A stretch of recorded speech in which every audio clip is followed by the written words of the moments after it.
Havia uma coleira pendurada no cabide da entrada. Não porque alguém a tivesse colocado ali com intenção, mas porque ninguém havia tido coragem de tirá-la. E às vezes é assim que a dor escolhe morar nas casas, nos objetos pequenos, nos ganchos que continuam cheios quando as mãos que os usavam já não estão. Se você já acordou um dia e sentiu que o silêncio da casa pesava mais do que qualquer palavra poderia explicar, esta história é para você. Porque há um tipo de perda que o mundo não sabe nomear direito. Não é só a ausência de uma pessoa. É a ausência de uma rotina inteira, de um cheiro específico no travesseiro, de um peso familiar nos pés da cama. E às vezes, basta um cachorro enrolado nos seus pés numa manhã de março para que a vida inteira precise ser reaprendida do zero. Antes de começar, te convido a se inscrever no canal e a ficar até o final desta história. O seu apoio nos ajuda a continuar criando narrativas como esta. Histórias que falam de dor real, de recomeços silenciosos e que nos lembram que sobreviver ao luto não é esquecer quem amamos, mas aprender a carregar esse amor de uma forma nova. Inscreva-se e ative o sininho. Você não vai se arrepender. O bairro do Jabaquara, na zona sul de São Paulo, não é o tipo de lugar que aparece nas fotografias de revista. É um bairro que trabalha, que acorda cedo com o barulho da linha de metrô, passando a alguns quarteirões de distância, que cheira a pão de queijo nas padarias da esquina às 6 da manhã, que tem calçadas irregulares e árvores que cresceram tortas, mas cresceram. E isso, de alguma forma, diz muita coisa sobre os seus moradores. Na Rua das Camélias, 114, havia uma casa de fachada cor de areia desbotada pelo sol de muitos verões. 2 janelas na frente, uma grade de ferro pintada de preto que já começava a descascar nos cantos, um vaso de samambaia pendurado no batente, planta que Marta regava toda segunda e quinta sem falta. Não porque gostasse especialmente de samambaia, mas porque Ricardo havia comprado aquele vaso numa feira, e ela nunca havia conseguido deixar morrer nada do que ele trouxera para dentro de casa. A porta era de madeira maciça, com um vidrinho fosco no meio que deixava passar a luz da tarde em manchas amarelas pelo corredor. Era uma casa que havia testemunhado muito, que ainda cheirava, nas manhãs de março, ao café coado na hora. Hábito antigo, mantido por inércia, mantido por não saber ainda o que fazer com o silêncio, se não o enchesse com pelo menos o cheiro de antes. Marta Conceição tinha 61 anos, e o rosto de quem passou a vida toda resolvendo o que precisava ser resolvido, sem reclamar muito. Não era alta, havia encolhido um pouco com os anos, como acontece com certas mulheres que carregaram peso demais nos ombros durante tempo demais. O cabelo, grisalho na raiz, e ainda escuro nas pontas, vivia preso num coque frouxo que ela refazia 3 ou 4 vezes por dia, sem perceber, como um tique nervoso transformado em hábito. As mãos eram as mãos de quem havia lavado muita louça, passado muita roupa, segurado muita mão de filho com febre. Mãos que conheciam o trabalho, que raramente ficavam paradas. Na vizinhança da Rua das Camélias, Marta era conhecida como a Dona Marta do Ricardo.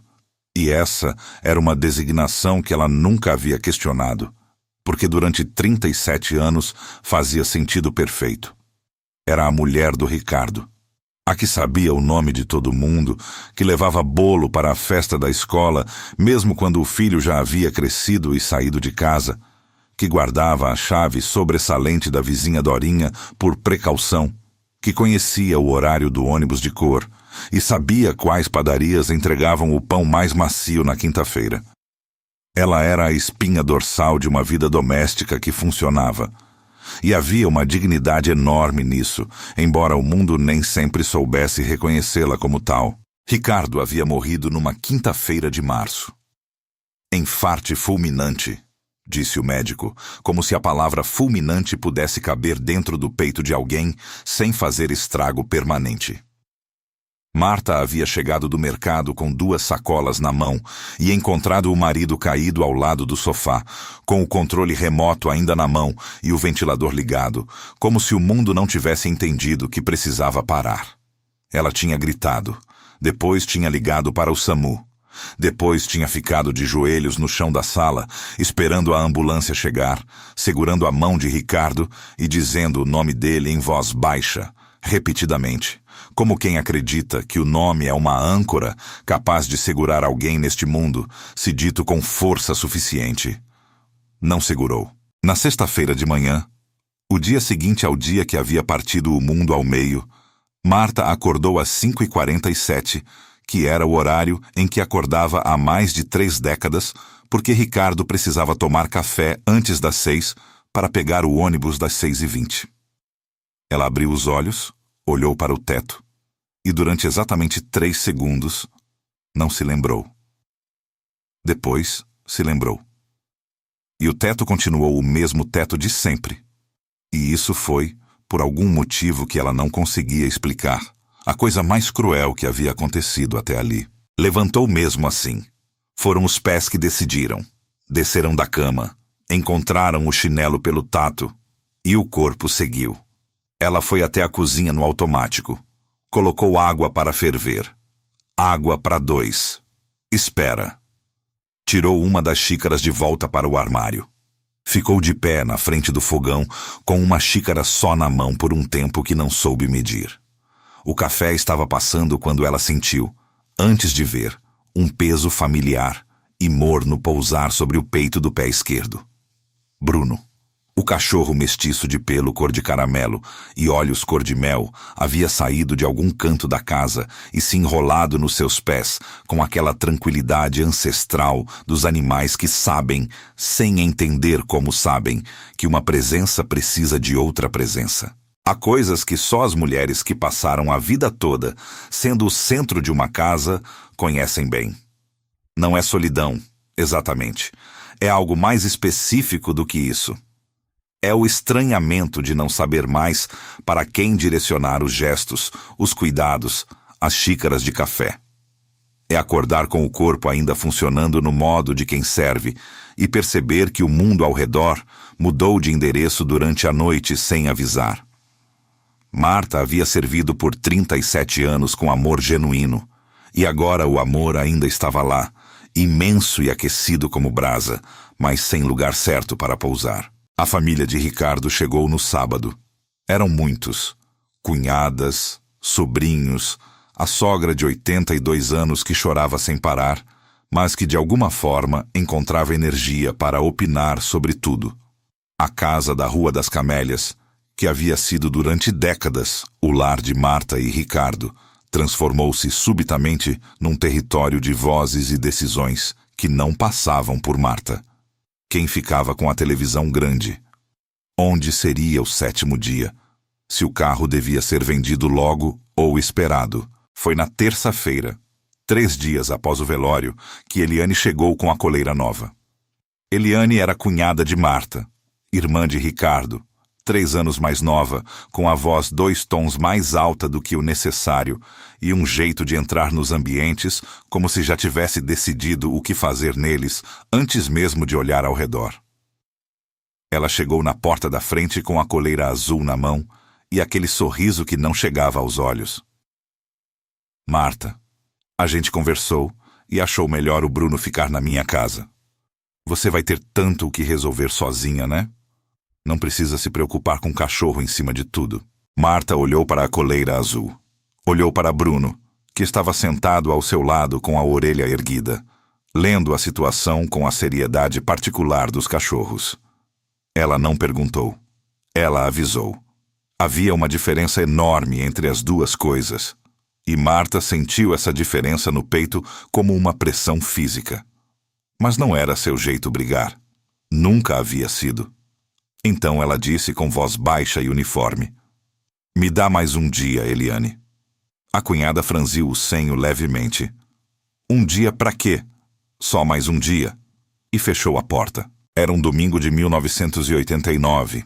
E Marta tinha 26 anos e uma gravidez de 6 meses, que pesava bonito na barriga e levemente no coração, porque o apartamento que ela e Ricardo alugavam na época tinha goteira no quarto e o salário dele no armazém não cobria o conserto.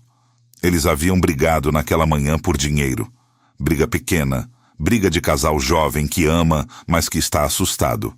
E Ricardo havia saído batendo a porta. Marta havia ficado sozinha sentada na borda da cama, olhando para a mancha de umidade no teto, e pela primeira vez na vida havia pensado: e se eu precisasse de alguém para ficar? Ricardo voltou 2 horas depois, com um cachorro quente embrulhado em papel vegetal e um me desculpa dito de lado, olhando para o chão, que era o jeito dele pedir perdão.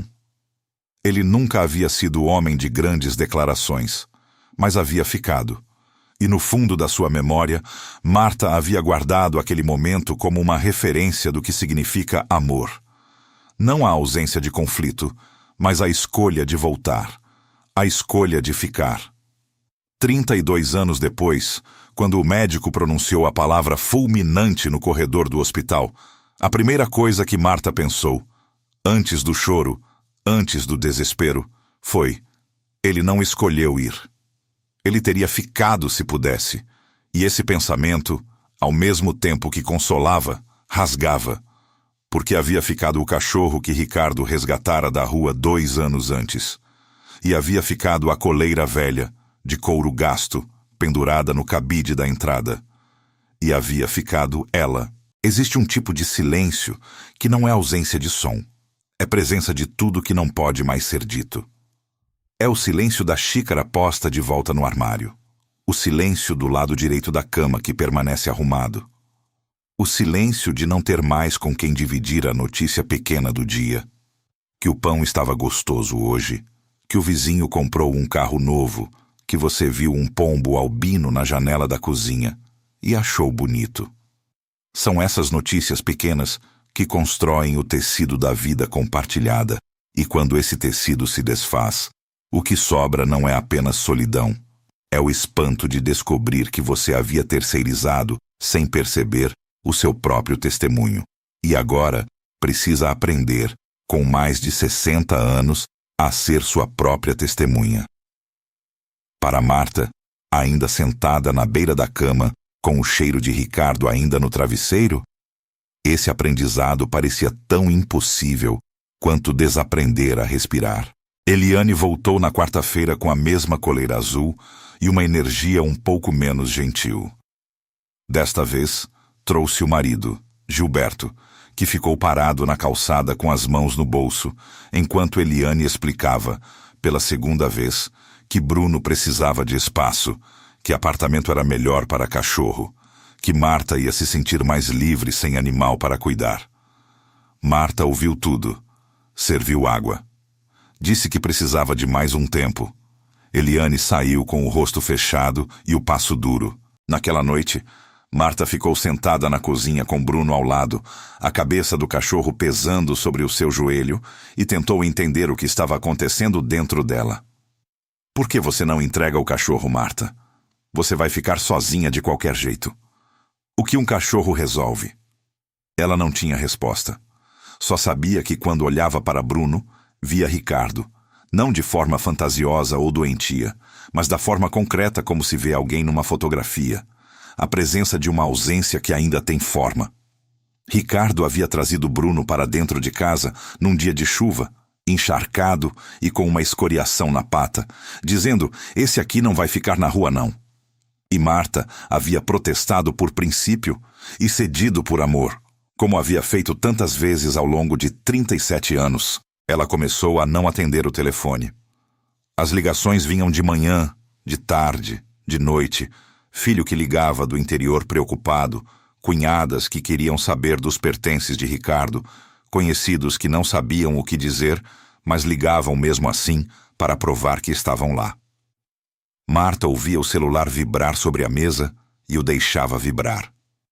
Ficava de pé na janela da cozinha, olhando para a samambaia, que havia crescido um pouco durante aquelas semanas, como se a planta não tivesse recebido o memorando de que tudo deveria parar. A vida segue. Que absurdo a vida a seguir. Antes de continuar, eu preciso te fazer uma pergunta.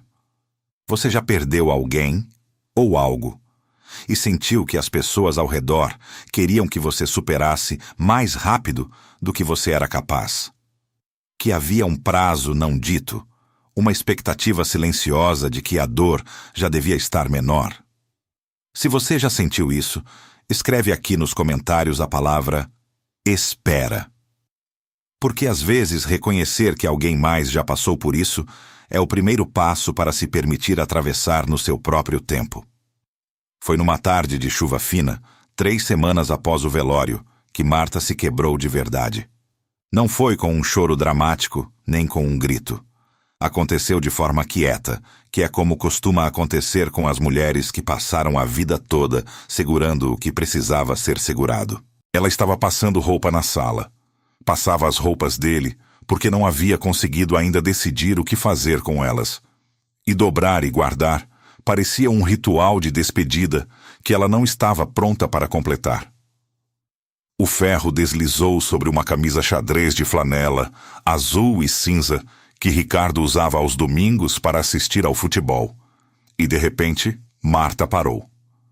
Ficou parada com o ferro suspenso no ar por um tempo que ela não conseguiria depois dimensionar. Depois, desligou o ferro, dobrou a camisa com o mesmo capricho de sempre, com as mangas alinhadas e a gola virada. Levou até o quarto. Colocou sobre o travesseiro do lado dele. Sentou na beira da cama. E olhou para a camisa dobrada sobre o travesseiro, como quem olha para algo que já sabe que não vai voltar a fazer sentido, mas não consegue ainda aceitar essa informação no corpo. Bruno entrou no quarto e pulou na cama sem ser convidado, algo que Ricardo sempre havia permitido e que Marta sempre havia fingido reprovar. O cachorro se acomodou ao lado da camisa e colocou a cabeça sobre ela. E Marta, olhando para essa cena, fez a única pergunta que estava há semanas tentando não fazer. E agora, Senhor? Como é que se faz isso? Não houve resposta. Havia apenas a chuva batendo na janela e o cachorro quieto sobre a camisa e a samambaia lá fora curvando os ramos com o peso da água. Dorinha morava 3 casas adiante, no número 108, numa casa que não era nem maior, nem mais arrumada que a de Marta, mas que tinha uma figueira no quintal que jogava sombra generosa sobre o passeio nas tardes de sol. Hilda Maria das Dores, Dorinha para todos no bairro, tinha 69 anos, usava sandália ortopédica o ano inteiro, tinha os cabelos brancos cortados rentes à cabeça e um jeito de andar devagar que não era preguiça, era observação. Ela havia perdido o marido, seu Osvaldo, 8 anos antes, de câncer no pâncreas, e o bairro havia acompanhado o luto dela com a distância respeitosa e ao mesmo tempo levemente impotente que os bairros costumam manter diante da morte alheia. Dorinha nunca havia falado abertamente sobre o luto com ninguém. Não porque fosse fechada, era na verdade mulher de conversa fácil e riso gostoso, mas porque havia aprendido que o luto profundo é o tipo de coisa que as pessoas querem que você supere logo, e ela não havia superado logo, e tinha parado de contar para não ter que lidar com os olhares. Mas havia notado Marta. Havia notado a persiana fechada às 4 da tarde. Havia notado o cachorro no jardim de manhã sem a dona. Havia notado. E numa tarde de chuva fina, 3 semanas depois do velório de Ricardo, Dorinha pegou o guarda-chuva, foi até o número 114 e bateu na janela em vez de na porta. Porque às vezes é assim que se bate na vida de alguém que está do outro lado de um vidro, com cuidado para não assustar. Marta abriu a porta com olhos vermelhos e expressão de quem acabou de ser encontrada num esconderijo que julgava seguro. Dorinha não disse nada de imediato. Apenas entrou, foi até a cozinha como se conhecesse o caminho. E conhecia porque havia entrado naquela cozinha centenas de vezes ao longo dos anos.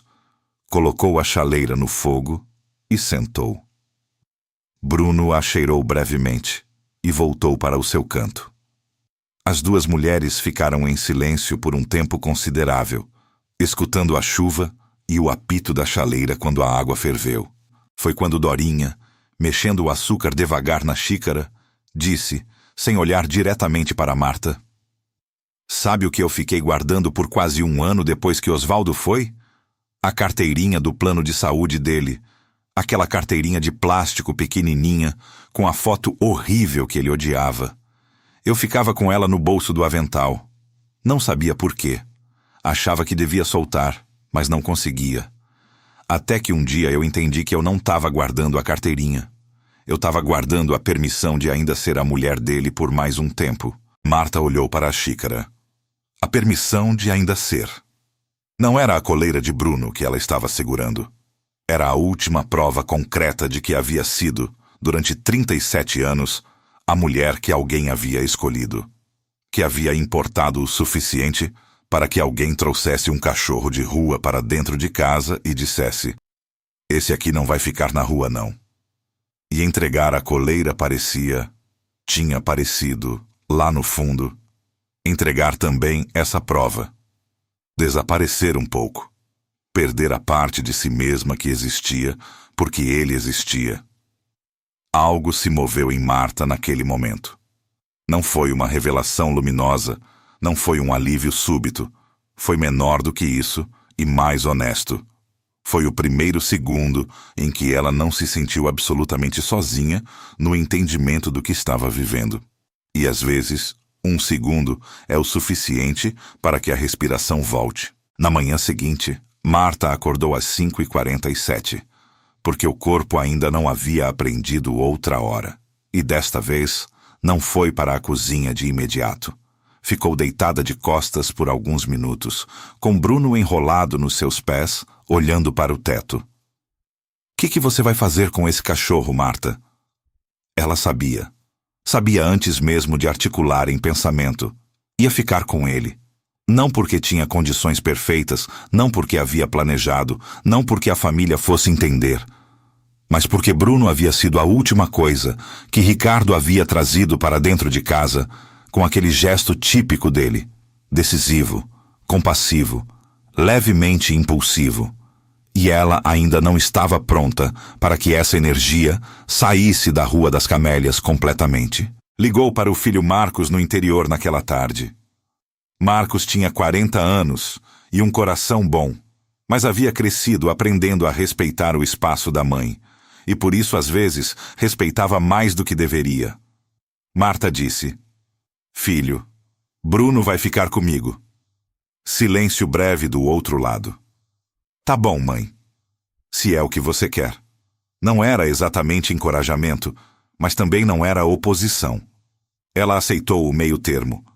Depois desligou, foi até o cabide da entrada, tirou a coleira velha de couro gasto e levou para o quarto. Colocou na gaveta de cima, do lado dos óculos de grau que ela usava para ler à noite. Não como relíquia, como presença. Eliane veio pela 3ª vez numa quarta-feira de sol.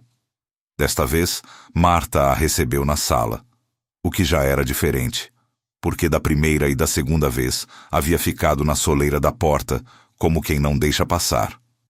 Ofereceu água. Sentou. E quando Eliane começou com a história do espaço e da liberdade e do cachorro que precisava de quintal, Marta colocou sobre a mesa de centro, com calma, a coleira azul nova que Eliane havia deixado na primeira visita, ainda embalada. E ao lado dela, colocou a coleira velha de couro gasto. "Essa aqui foi o Ricardo que comprou", ela disse. "Eu fico com Bruno e com essa. Essa outra pode levar." Eliane olhou para as 2 coleiras por um tempo. Depois pegou a azul, sem dizer nada, e foi embora. A família não entendeu. Mas havia coisas naquele momento que não precisavam ser entendidas por todo mundo para serem certas. Às vezes a coragem não tem o rosto que a gente imaginou. Às vezes, ela tem o rosto de uma mulher de 61 anos colocando uma coleira velha sobre uma mesa de centro. As semanas que se seguiram não foram fáceis. Havia dias em que Marta acordava e o primeiro pensamento era Ricardo, e o segundo era Ricardo.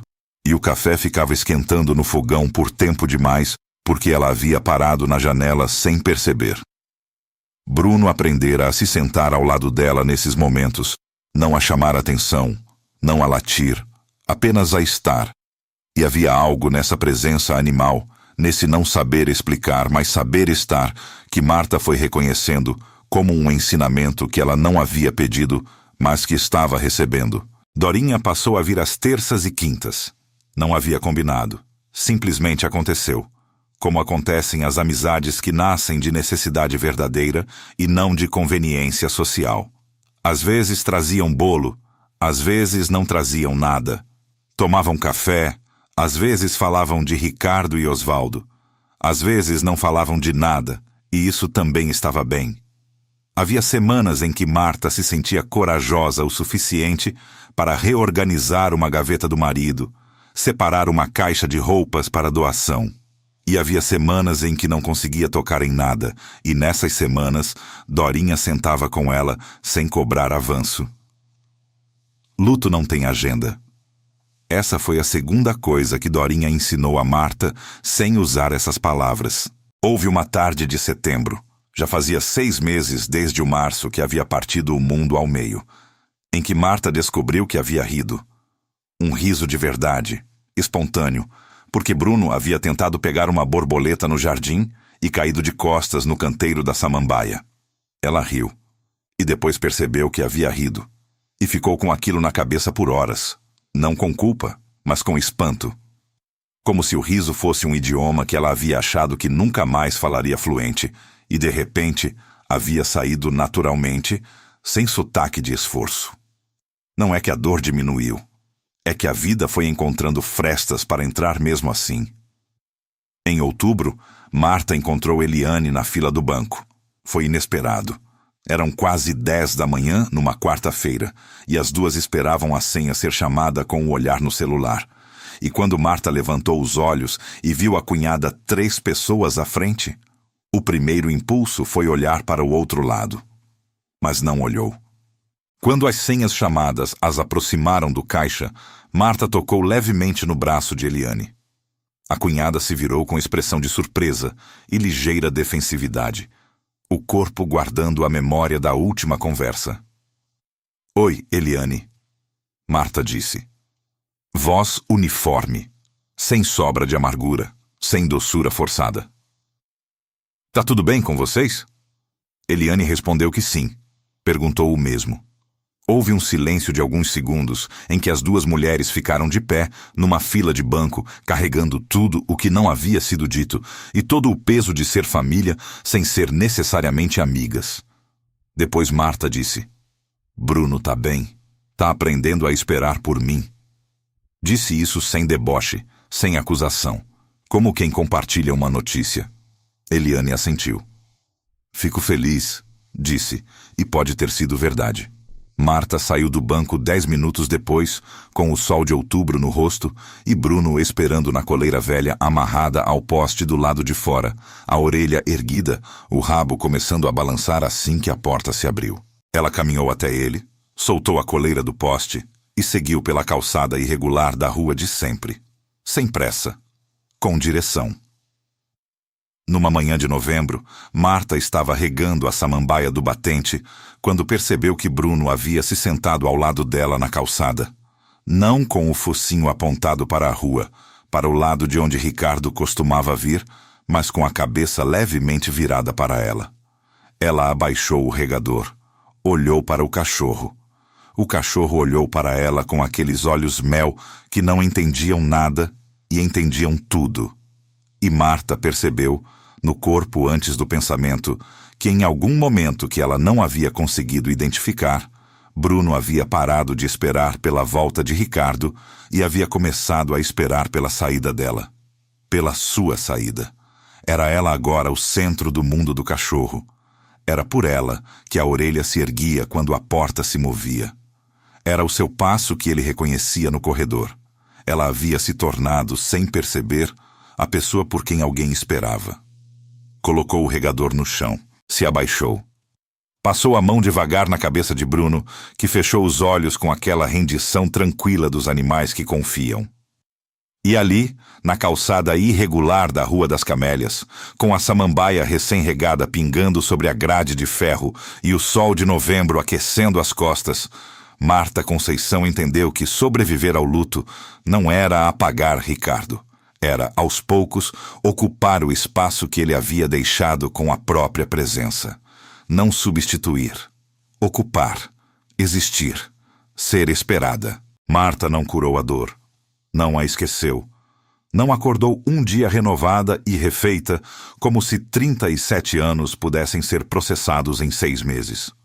O que aconteceu foi mais sutil e mais verdadeiro do que qualquer cura instantânea. Ela aprendeu que carregar um amor perdido e ainda assim seguir em frente não são coisas que se excluem. Que é possível guardar a coleira velha numa gaveta e ainda abrir a porta de manhã para regar a samambaia. Que é possível sentir a falta todos os dias e ainda assim rir de um cachorro que cai no canteiro. Que sobreviver não é vencer a dor, é aprender a caminhar com ela, sem deixar que ela seja o único que caminha. Há algo que Deus faz nas nossas vidas que não se parece com o que imaginamos quando pedimos cura ou consolo. Ele não costuma nos tirar da dor de supetão. Ele costuma nos enviar dorinhas, mulheres de sandália ortopédica com histórias parecidas com as nossas, guardadas dentro do peito. Ele costuma nos enviar brunos, presenças simples e constantes que não entendem nada, mas que ficam. Ele planta a samambaia que continua crescendo quando tudo parece ter parado. E vai, com paciência que excede a nossa compreensão, nos ensinando que o luto não é o fim do amor. É o amor que ainda não encontrou a forma nova de existir. E que quando essa forma nova aparece, ela não tem o rosto do esquecimento, tem o rosto de alguém que aprendeu a ser esperada de novo. E talvez você, que está ouvindo esta história agora, também esteja carregando uma coleira velha. Pode não ser literalmente uma coleira, pode ser uma fotografia que você não consegue tirar da parede, um objeto pequeno no fundo de uma gaveta, um hábito de 2 que você ainda faz por 1 porque não sabe como desfazer. Não precisa soltar antes de estar pronta. Não precisa explicar para a família. Não precisa pedir permissão para o seu próprio tempo, porque às vezes Deus não te pede pressa, Ele te pede presença. E um dia, sem que você perceba exatamente quando, você vai olhar para o lado e ver que alguém está esperando pela sua saída. E vai entender que você ainda é necessária neste mundo, e que isso sozinho já é razão suficiente para seguir. Gente, se esta história tocou o seu coração, escreve aqui nos comentários. Eu também aprendo a ser esperada. Porque talvez você esteja passando por um luto agora. Não precisa ser a perda de uma pessoa. Pode ser a perda de um sonho, de uma fase, de uma versão de você mesma. E eu quero que você saiba que você não está sozinha nessa fila do banco da vida. Compartilha este vídeo com uma amiga, uma irmã, uma mãe, uma vizinha, que precisa ouvir hoje que o luto tem o seu próprio tempo e que sobreviver a ele não é trair quem a gente amou, é honrar o amor que recebemos vivendo da forma mais inteira que conseguimos. E se você ainda não se inscreveu no canal, faz isso agora. Toda semana tem uma história nova como essa. Histórias de mulheres reais, de fé discreta e coragem silenciosa, que nos lembram que Deus nunca desperdiça uma dor. Até a próxima história. E que Deus te abençoe e te dê nos dias difíceis sempre uma dorinha por perto e um Bruno enrolado nos seus pés.